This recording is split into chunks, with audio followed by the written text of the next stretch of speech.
Assalamualaikum warahmatullahi wabarakatuh. Selamat pagi semua. Salam sejahtera bagi kita semua.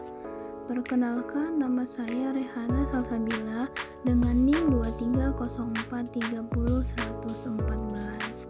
Saya ingin menjelaskan materi saya mengenai penggunaan huruf miring. Apakah teman-teman sekalian tahu apa itu huruf miring? Mungkin bagi teman-teman tidak hal baru mendengarkan itu. Pengertian dari huruf miring dalam terminologi tipografi disebut italik. Huruf italik ini biasanya digunakan untuk memberikan penekanan pada sebuah kata. Di samping itu, berbagai huruf tersebut juga dipakai untuk menunjukkan sebuah istilah atau kata yang berasal dari bahasa asing. Huruf yang tercetak miring juga biasanya digunakan untuk memberikan penegasan terhadap suatu kata atau suatu bagian tertentu di dalam kalimat atau penulisan kata-kata yang bukan merupakan bahasa Indonesia. Seperti misalnya dalam bahasa Inggris, dalam bahasa daerah, dalam bahasa asing, dan dalam lain sebagainya.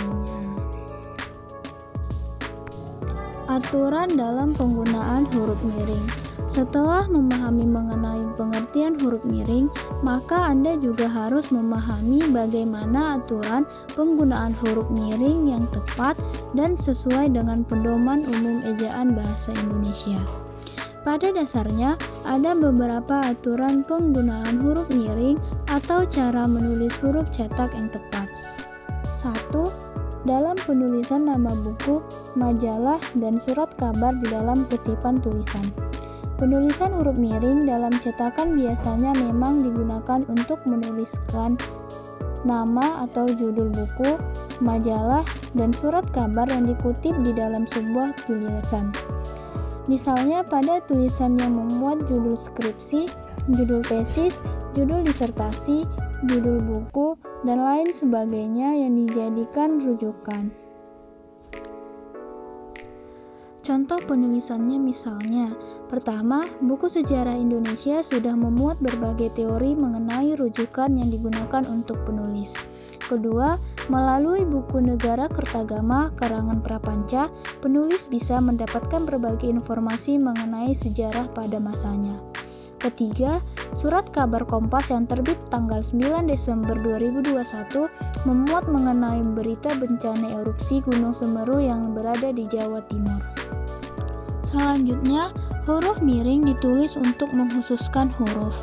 Huruf miring di dalam sebuah cetakan juga bisa ditulis atau digunakan untuk menegaskan atau mengkhususkan suatu huruf, bagian kata, atau bahkan kelompok kata.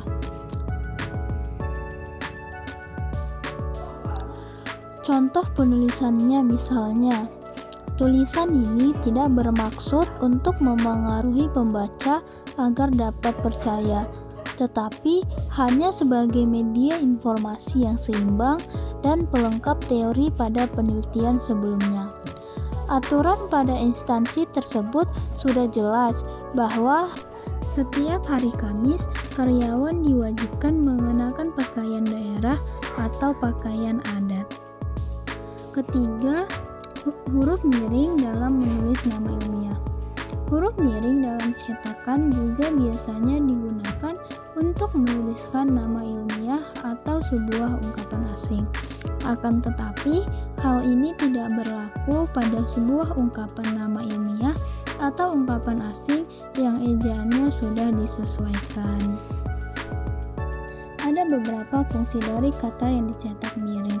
Misalnya, untuk menegaskan atau mengkhususkan huruf menjadi bagian dari kata sebagai kelompok kata dalam kalimat, menulis kata bahasa asing, menegaskan adanya perbedaan dalam sebuah kalimat, menulis kata yang menjadi judul film, judul buku, judul surat kabar, nama surat kabar, nama majalah, dan lain sebagainya. Biasanya, kata yang dicetak miring atau huruf miring ini ditulis ketika seseorang menulis tulisan atau naskah pada mesin ketik modern atau komputer, ponsel, dan lain sebagainya. Namun, jika penulis menulis manual menggunakan pensil atau ballpoint, biasanya mereka akan mengganti penulisan huruf miring menggunakan garis bawah.